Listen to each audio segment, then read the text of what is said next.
I really, really have no clue what I'm doing. I really don't.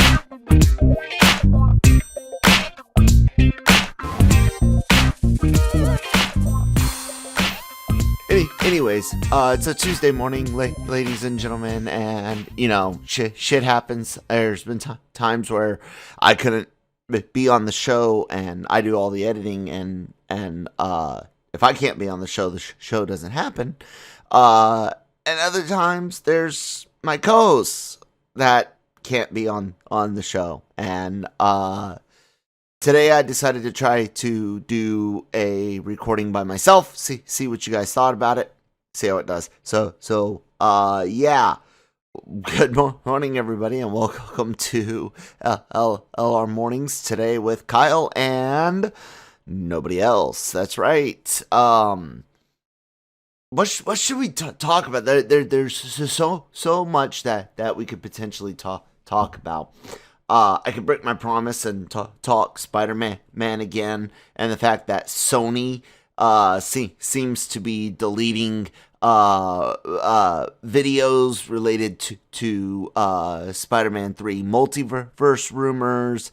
There was an allegedly leaked video that allegedly proved that there was some multiverse stuff going on, and that's been taken down, but no confirmation on whether or not that video was real or actually showed anything real. At this point, I'm pretty fucking pissed that they're doing what I didn't want them to do. However, I'll say this: Mandalorian season 2. It's doing the same thing.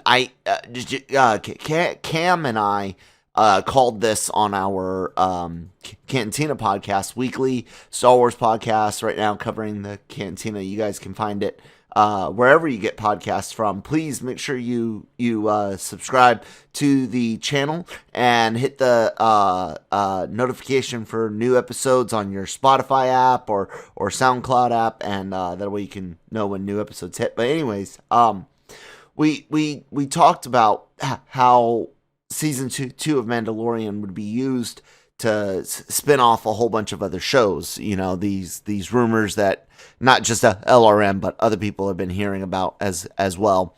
And I was really angry because the closer we got to season 2, the more the rumors seemed likely that people like Ahsoka and Bo-Katan were going to show up. But it's I don't know if I guess it feels different, It just does for some reason. I don't like what Sony does ever. I mean, I am the world's biggest PlayStation fanboy, which is hilarious. But there's no one at Sony I trust, and I honestly believe that this is quite possibly the last of big Spider-Man we're going to see. I know he's supposed to be getting one more crossover, and the virus fucked everything up, with Doc Strange 2 having supposed to have, come out next year, along with Spider-Man 3, I believe it was originally, and some people thought it was going to be Captain America 2. Or not Captain America, Captain Marvel 2, that he would appear in, but I don't know. And honestly, after that discussion with Nick, I'm frustrated with Spider-Man. So let's not go too much further into that or Mandalorian, because we're going to have plenty to talk about with the Mandalorian later on in the week as we get closer to this week's episode. So I kind of want to chat about some comments made by recent filmmakers or at least feelings that have been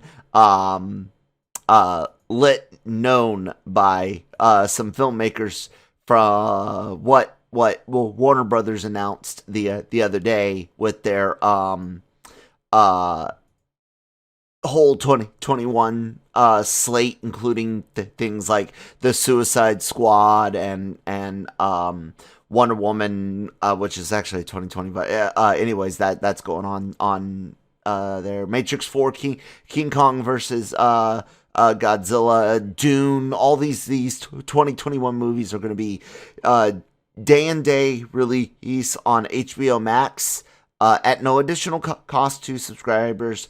At the same time that they're going to be in theaters. Christopher Nolan, who everyone knows was really disappointed in the way that his film Tenet was handled. I will say Warner Brothers bundled that one really, really bad. But he says this makes no economic sense, and he calls HBO Max, this Chris Nolan, quote, the worst streaming service, end quote. That's pretty,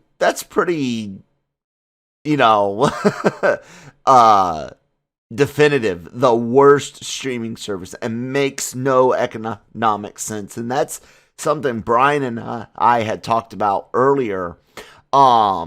Is the economics of this, and I want to say that James Gunn said that he was not pleased when the studio he was not pleased. This is according to the Hollywood Reporter. Gunn was not pleased when the studio followed its shocking announcement by floating a lackluster formula for compensating him and other profit participants in the Suicide Squad. Hollywood Reporter's Bori Kit on Twitter noted Gunn is among the talent that's, quote, unhappy over this decision. Look, the economic side of it is part of the key. Warner Brothers is betting on getting their subscribers up, holding those subscribers, and unlike Netflix, who and I've discussed this before, it's taken them a long time to actually get true original content that they fully own, that they fully produce, that they can sell merchandising rights and stuff too, because believe it or not, like, even though Stranger Things is Netflix's biggest thing in the world, if I'm not mistaken, they don't really get much, if anything, from merchandise, because it's leased to them exclusively. They don't actually own it. And like Red Hot Wet American Summer, the TV series or whatever, the prequel series, was like the first thing that Netflix did all on its own and completely owned the rights to. But HBO Max is Warner Brothers, Warner Media, and all of the merchandise from t-shirts and toys and album sales, and they get to make money off of all of that in stores, despite the movie itself. I mean, some movies are going to sell more toys than others, of course. You know, Suicide Squad and Wonder Woman going to sell more toys than Dune, but Dune's going to sell a shit ton of like shirts and collectibles and stuff like that, I believe. And then there's the home video sales. These shows are coming out on HBO Max for 31 days. Then they'll be in theaters for however long the theatrical run is, and then it's going to go to home video like normal, and then eventually, I'm sure some of these movies will rotate uh, off and on of HBO Max. I don't know why HBO Max still rotates as much as it does, but there's a lot of streaming deals and things in the background that people don't know about, like the Harry Potter deal from HBO Max, because Warner Brothers made Harry Potter, to NBC Universal's Peacock for like a month, and then now they're not available on any streaming because of a deal with cable and satellite providers. That was similar to what Disney had an issue with the original Star Wars trilogy. Turner, I think it was. I don't know if it's Turner Broadcasting, Turner something. I don't fucking know. But they had the broadcast / streaming rights. I think Disney either made a deal or outright bought them. I don't know, and I'm not going to take the time to look it up. But obviously, Disney got its original trilogy, albeit the garbage George Lucas altered versions. But they got them, and Warner Brothers could get Harry Potter. But it all comes down to this economics, and that brings us to what's happening later this week, the Disney Investor Day call, which LRM will be hosting a live stream reaction and coverage of as news breaks from the call, and between what may be boring breakdowns of numbers and stuff like that, even though I'm kind of a geek for stats. We'll be talking about all of the stories that are coming out of the call. So please head over to our Facebook page, LRM _ exclusive on Twitter. Follow us so you can catch the stream either on social media or go to our YouTube channel and subscribe to the YouTube channel. Just search LRM on YouTube, and that's us. And and we'll be breaking it down. And again, economics, I bring up that word, and the conversation Brian and I had is how, other than merchandising, which, let's say Disney comes out Thursday and says, yes, we're doing the exact same thing Warner Brothers is doing with our movies. Yes, Disney has the ability to also make a lot of money off of merchandising from things like Black Widow and Eternal Holes and Shang-Chi, which are 3 of the MCU movies we're getting next year, along with Spider-Man, all allegedly. If they offer the same thing, is there a way that they make more money and come out on top for filmmakers? Does Disney have a plan right now in place that makes filmmakers want to come work for them and their companies to not just Marvel or Lucasfilm, but 20th Century studios? We know Alien just got a new comic book at Marvel. We know that Ridley Scott, I don't want him involved in the Alien series anymore. He's becoming like George Lucas, but there's definitely been interest expressed in the Alien property, among other Fox properties. Here's the point. Economically, I wonder if Disney could offer, in order to give their filmmakers and the cast crew behind these films more money, if Disney offered a once a year addition to your tier, like a tier upgrade, if you will, a premium tier upgrade of like $29.99 and it's good for 365 days, and it gets you access to all of the premium movies that are being released day and date with theaters, right? You don't pay per movie. You buy this tier upgrade, and I think a lot of people would be willing to do that. A one-time purchase if it's blended in as a tier upgrade, a premium upgrade, and includes something additional besides just access to the movies. It also comes with like maybe additional screens or devices you can use. Say 8K potential, something. You gotta make it worth the average person's attention and money.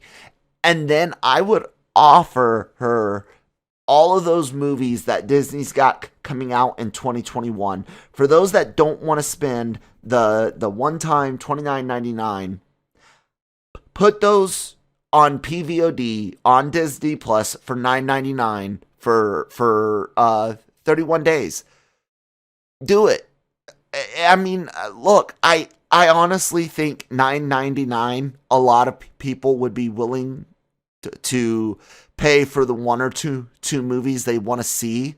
They might be a little bit more upset with Disney than HBO Max, but economically, I think that makes more sense. Offer a premium upgrade and then offer the movies at $9.99. But it's all about messaging, and Disney has to make sure that they message this right, because people. Brian even pointed out, like, begrudgingly, he would pay, like, 2 weeks ago, $9.99.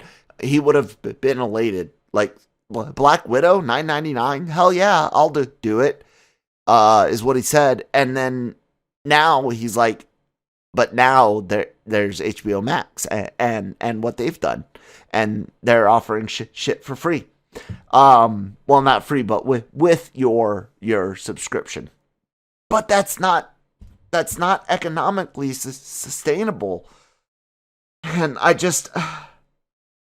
don't want to see the days of the big theater experience go away. And I know Jammers talked about how smaller business may pick it up and help save it, and we won't have as many Regals and AMC's or Cinemarks, but we're gonna have plenty of people to buy up old theaters and run them. I don't know what that's going to be like, but I do know that these filmmakers they've got a point, and it's I mean, look, not only has America and the world gotten used to the blockbuster $200 million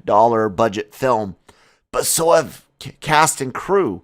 Again, they get paid more on those movies. The filmmakers make a lot more money when the movie has a huge budget and it makes a shit ton of money in theaters, especially if they option, I think they're called points or something like that, where they get instead of an upfront cash deal, they get percentages of ticket sales and percentages of video sales and all that, blah blah blah blah.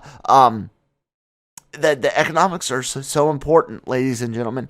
Without the ability to make $1 billion in releasing a movie, okay, between ticket sales, between everything, if it can't bring in $1 billion, it's the days of Endgame level movies, fuck, even Avengers level 1 movies, they're done. They're over. They're over with, ladies and gentlemen. And it's going to be up to us to help save that. And it all comes down to one thing again. Are you willing to spend money for the things that you uh care for? Um Comic book fans have been fighting this type of war for a long time, and they're losing, which is why I'm worried about theaters. We're always talking about comics and support local comic book shops, and um people say they love comics but they don't have a pull folder, and I know money's tight and all that, but that's an easy one. That's like, even in the age of COVID, as long as your local store's open, it's no different than going into a grocery store. But movies, people are still put off by movies. My family and I went and enjoyed a large outdoor Christmas attraction. Yes, it was outdoors, but yes, it was still crowded. Social distancing was iffy sometimes. Um, and other than the changing weather causing some sniffles, we've been fine. And that's not to take anything from anyone that's lost anyone from the virus, because it is real and people do die. But well, I'm ready to go to the theaters and watch movies. I'm not I'm not scared. Even in this uptick,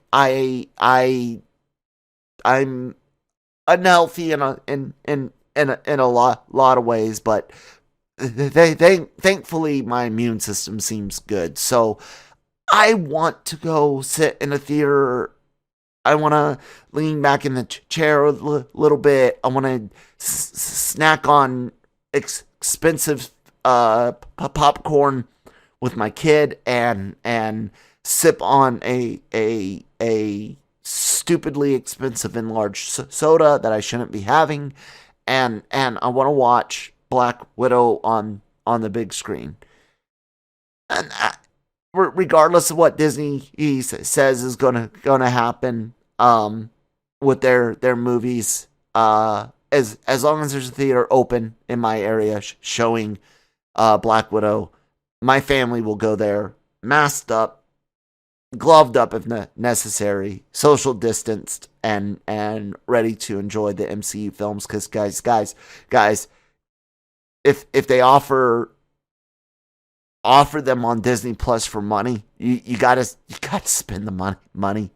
Otherwise, these types of things are going to disappear. And that's the truth.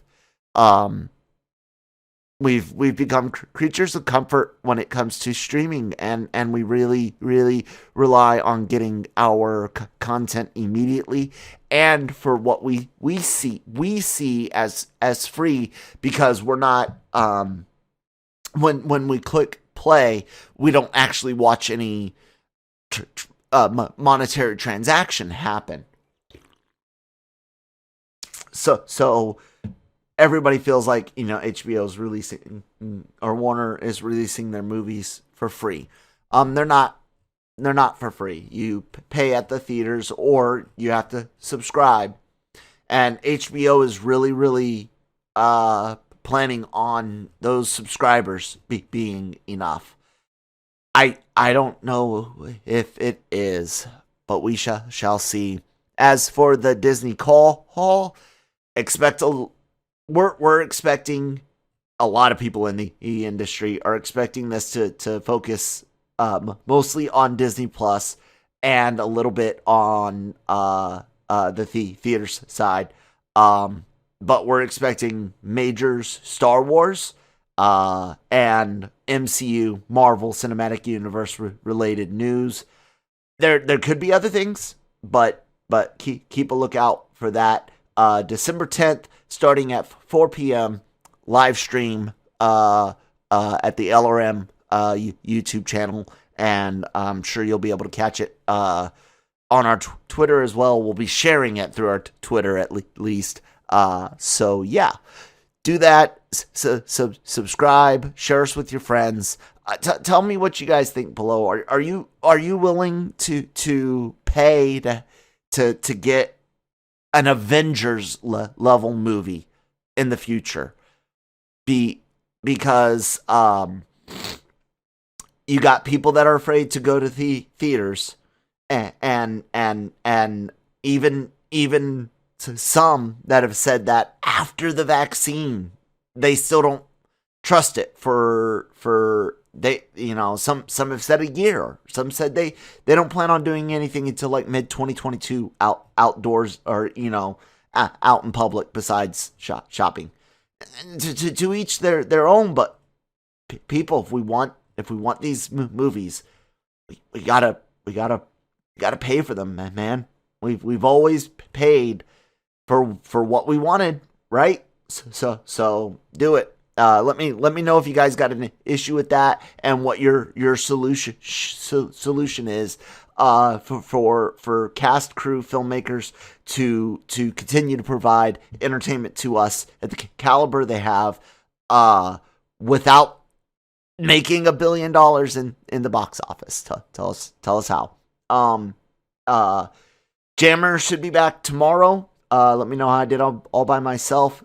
Make sure you guys are checking out LRMonline.com every day. Hey, the YouTube channel, I've plugged it, and the podcast channel. Please, guys, subscribe. Hit notification for new episodes, so that way, as soon as new episodes hit the interwebs, you are alerted and can listen or mark it, save it, so you can listen later. You guys can find me at that Kyle Malone on Twitter. Thank you so much for listening. We'll talk to you tomorrow.